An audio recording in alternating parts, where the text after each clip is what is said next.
Alrighty then, so on the podcast today we're going to be doing an interview about something that I've advocated in the past, and now online I've stumbled across these people who seem to be trying to make it a reality. Direct democracy, the idea that you vote on items of law, on ideas themselves, rather than the politicians pushing them forward. Or at least that's how I understand it. I'm now going to talk to the People's Administration, a mainstream UK party for reform to direct democracy, is what it says on their website. I've got Alex Romane here. He's, he uses a Twitter account that we'll get to in a minute.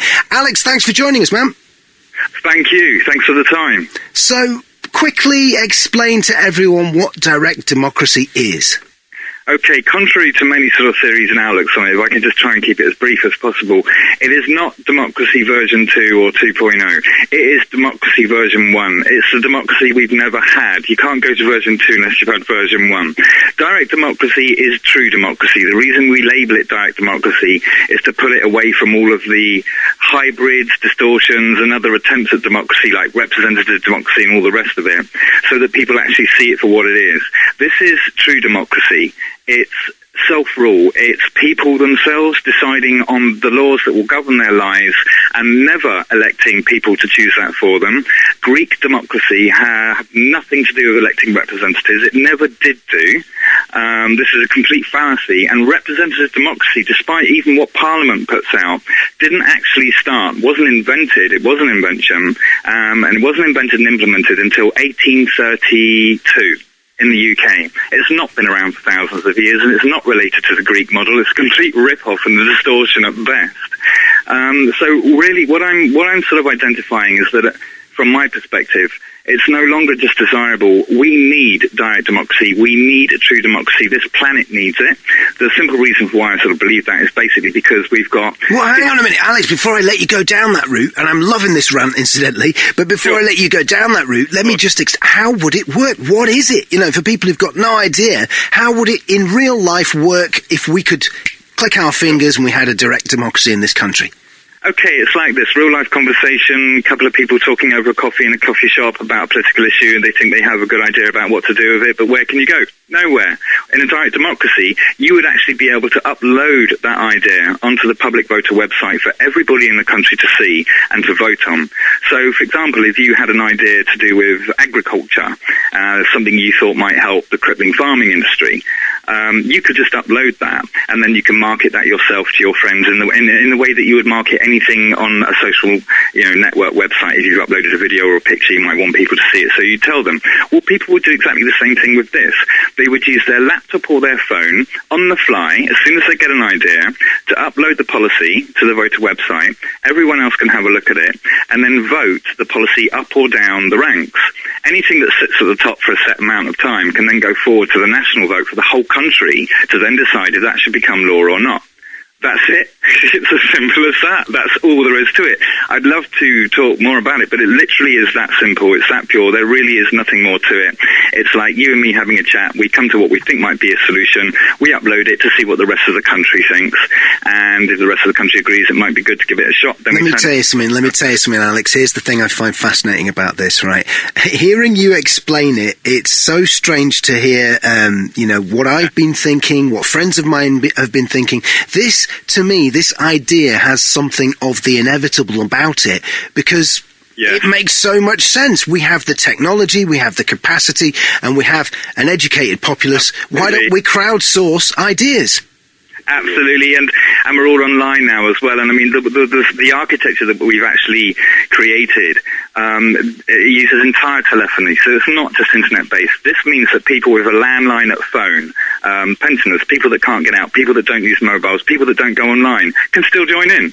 So, all of this can be handled through a landline telephone. So who are you then? I mean, you're the People's Administration. You've got your Twitter account. It's got a few hundred followers. I mean, who are you? I mean, this is a great idea, but who's this person advocating it? Yeah, sure. Well, we're the core of the People's Administration. The core members are all musicians, artists, photographers, and people like that. We were never interested in politics, and we still aren't. It's democracy that we're concerned about, and we don't see any democracy in politics. What we feel obliged to do is to basically try as hard as possible to implement a system that everybody can understand, use, and benefit from, including the MPs. We include them as well. We're not, we have no enemies in this. We have people that act as obstacles. That's as far as it goes. So, yeah. No, but I mean, what are you doing? I mean, as I understand it, you're now a mainstream political party. What does that mean? How have you turned this into action? Because this is something I 100% agree with. I'd almost vote for it. Who are you, though? What are you doing? How are you making this happen? Sure. Well, what we've done, we've set this up with the Electoral Commission, and we applied for the status of a major party, not minor party. So to do that, we had to actually have a manifesto. So even though we're direct democracy, and what we're saying is everyone should choose their own laws and vote on them, we do actually ourselves have our own manifesto of potential laws that we believe people should have access to considering to implement themselves. So what that means is if we were to win the general election in May in 2015, our manifesto would not automatically become law. They would just go through to the public voter website along with everybody else's for everybody else to choose. And that's it.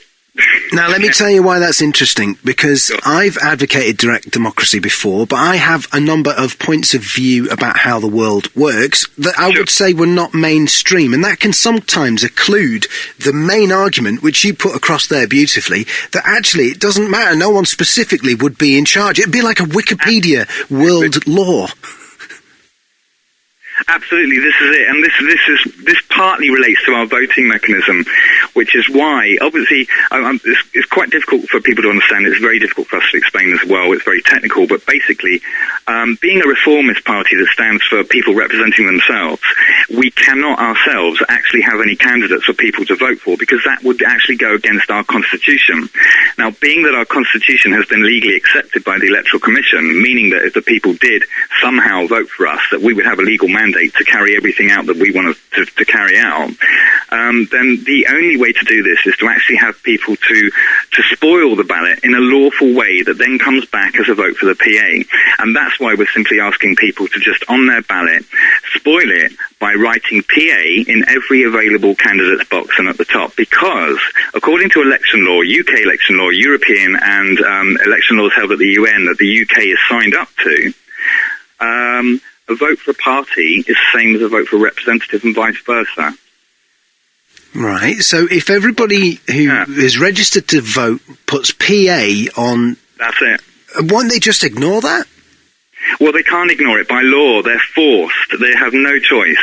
They're forced to decide among one of several categories as to why a ballot was spoilt. They can't just throw it out. For instance, if somebody, I'll just give you an example here. If you write an acid smiley in the candidate of your choice, that is a vote for that candidate. You don't actually have to put a cross. You don't have to put anything other than a clear and discernible intention and a mark. That's it. You could, for example, write Conservative at the top of the ballot and not sign the Conservative candidate's box, and that will count as a vote for the Conservative candidate in that ward. Right, so if you put PA, you think that will get counted up and be recognised as votes for this concept? If people make it clear that their intention is for the PA, then yes, absolutely. And further to that, the UN laws that the UK Parliament itself has signed itself up to actually state that the will of the people must be the basis of the authority of government. And what that means is, if the will of the people, however it's expressed, is disregarded by a government, then that government becomes unlawful. And an example of where this happened in modern history was in 2010. The coalition that was formed was unlawful. It was not unlawful to attempt to form a coalition or to even to form one. But the unlawful bit was not getting the will of the people as the basis. So, for example, David Cameron and Nick Clegg should have then gone to the people and got their authority to form that coalition, which they didn't do. Now, the only reason everyone's missed this and no one's said anything about it is because it's never been picked up on by somebody who runs a party, by somebody who's connected to somebody who understands all these laws. It's just never been challenged. But just because something's never been challenged doesn't mean that it's lawful. It just means they've got away with it for too long, and now it's time that it's all got to stop. I'm gonna turn the interview round a bit, and I'm gonna attack the idea. The reason I'm gonna do that is because this is an idea I've advocated in the past, and I'm more of a critic than an advocate. Someone came at me once when I was saying that maybe we should do this with the fact that the Scottish referendum, that's been held, and that's effectively what we're talking about here, rolling referendums, I guess. And that's been held, and there's a large proportion of people in Scotland who do not accept the result.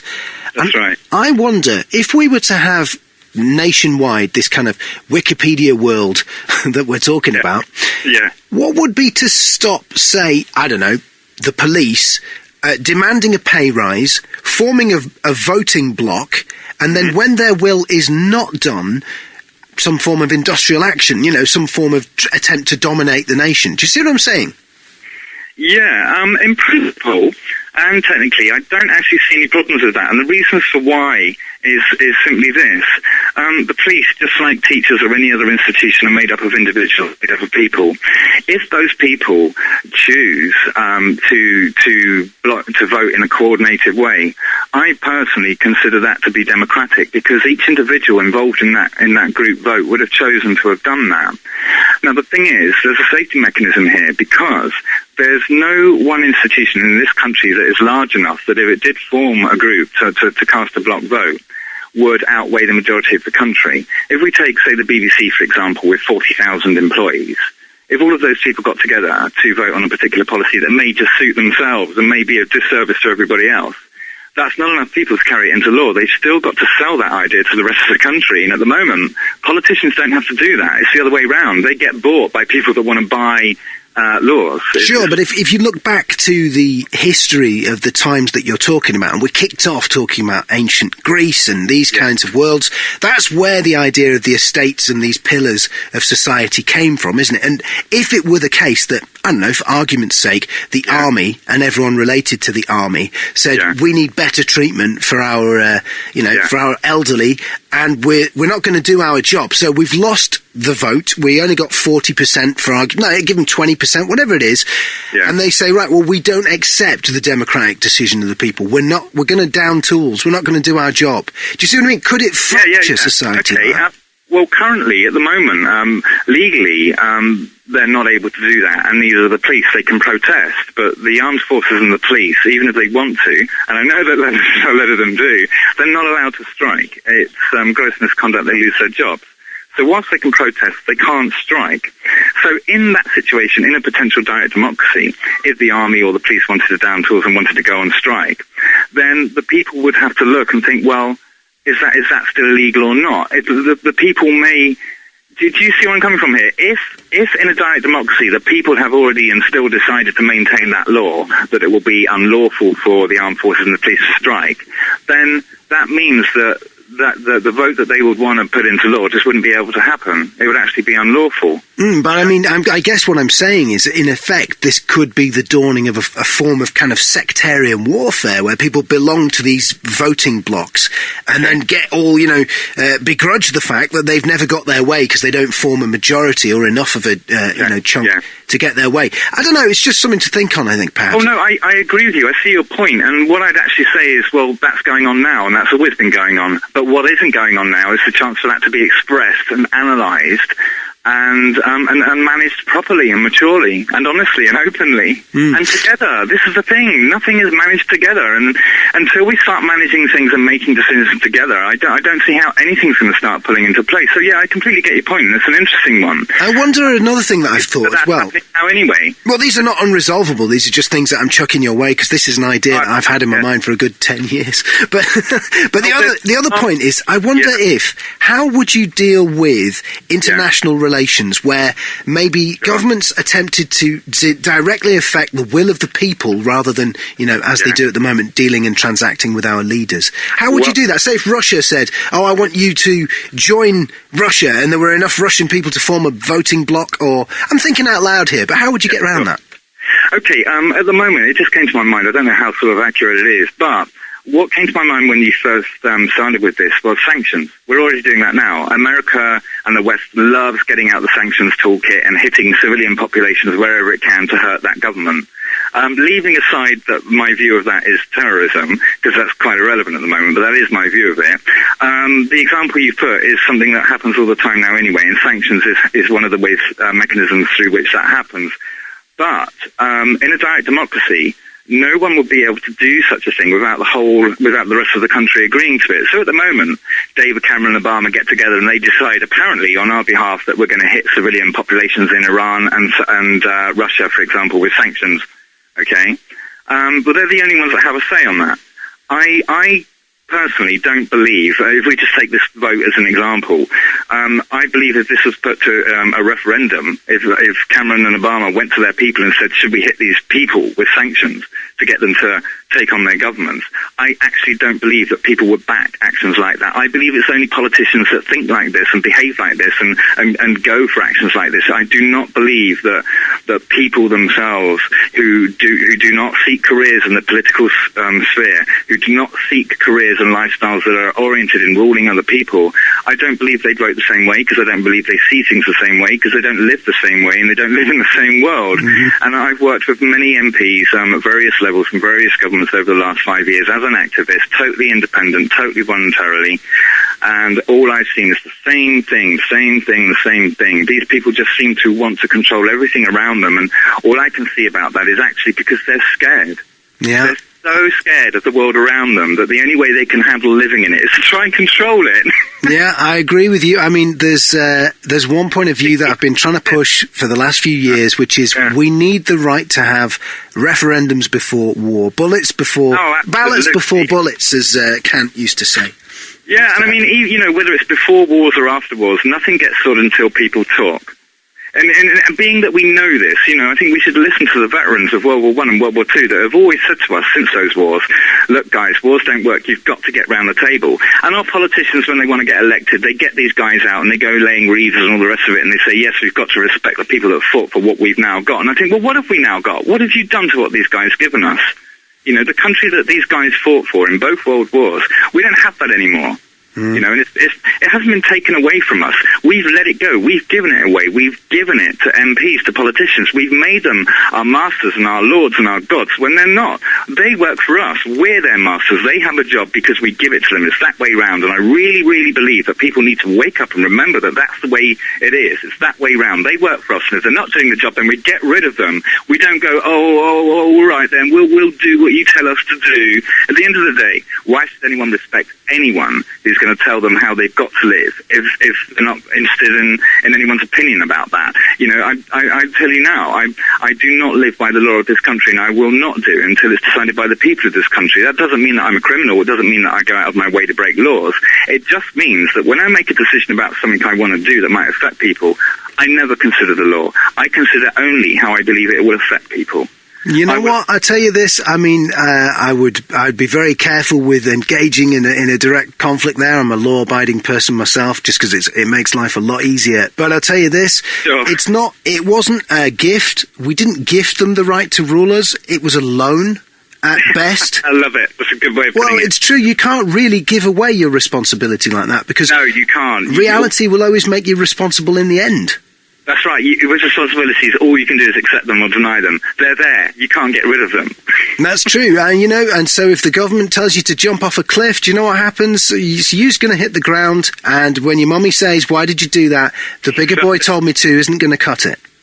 This is the key thing. It's all about making choices.